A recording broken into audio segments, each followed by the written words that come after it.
Baiklah pemirsa, kali ini saya akan melanjutkan proyek saya di kamar mandi. Kali ini saya akan memberikan cara bagaimana memplester lantai kamar mandi. Ini sebelum di keramik ya. Perhatikan video ini sampai dengan selesai. Aku bekerja banting tulang, berusaha untuk mencari makan. Oke pemirsa, hari ini proses penggemburan hampir selesai. Terus ini saya akan ratakan lagi. Sebelumnya ini lantainya sudah dipasang, cuman harus saya gempur atau saya bersihkan karena alur airnya tidak sesuai dengan keinginan saya, makanya saya gempur, saya bersihkan seperti ini. Cara gempur yaitu dengan menggunakan martel atau palu. Selanjutnya dibersihkan puing-puingnya dan diratakan dengan menggunakan papan atau menggunakan cetok. Sajikan terus, ini langkah-langkahnya seperti ini.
Baiklah, untuk rekan-rekan yang belum subscribe channel ini, untuk lebih baiknya di subscribe dulu agar lebih tahu update terbaru dari video-video di channel ini.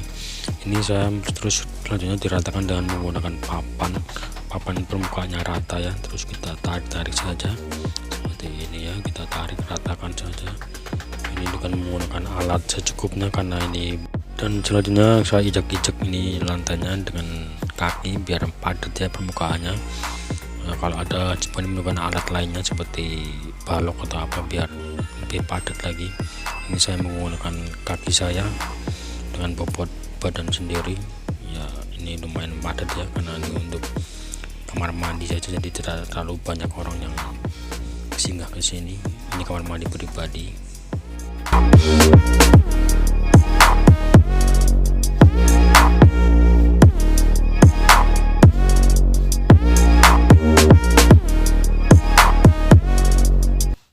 Dan setelah diinjek-injek dengan kaki dan padat serta rata, selanjutnya kita mulai memplesternya dengan adukan semen dengan pasir, yaitu semennya perbandingannya 1:3, yaitu semennya 1 ember dan pasirnya 3 ember. Ini cukup kuat untuk lantai dasar pada kamar mandi yang sebelum di keramik. Nah, cara mengaplikasikan seperti ini, menggunakan saja cetok. Terus kita taruh satu persatu, terus selanjutnya kita ratakan lagi dengan cetok seperti ini sampai dengan selesai. Sajikan terus.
Untuk pengerjaannya dilakukan dengan cara hati-hati dan pelan-pelan saja, dan untuk mendapatkan hasil yang baik kita ini diratakan dengan menggunakan cetok. Itu kita atur alurnya ke pembuangan air, jadi ada temurun gitu biar airnya langsung bisa hilang ketika ada air di lantai, sisa-sisa mandi atau sisa-sisa apa di sini ya. Seperti ini, dengan cetok kita haluskan seperti ini.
Ini prosesnya hampir selesai, kita rapikan, kita ratakan dengan cetok ya seperti ini, sampai benar-benar rata sesuai dengan keinginan kita atau sesuai dengan alur air yang akan keluar dari lantai kamar mandi ini. Jadi nanti tidak perlu alat bantuan lagi untuk airnya keluar dari lantai sini, diratakan seperti ini. Prosesnya hampir selesai, dan setelah selesai kita menunggu sampai kering, selanjutnya kita pasang keramik.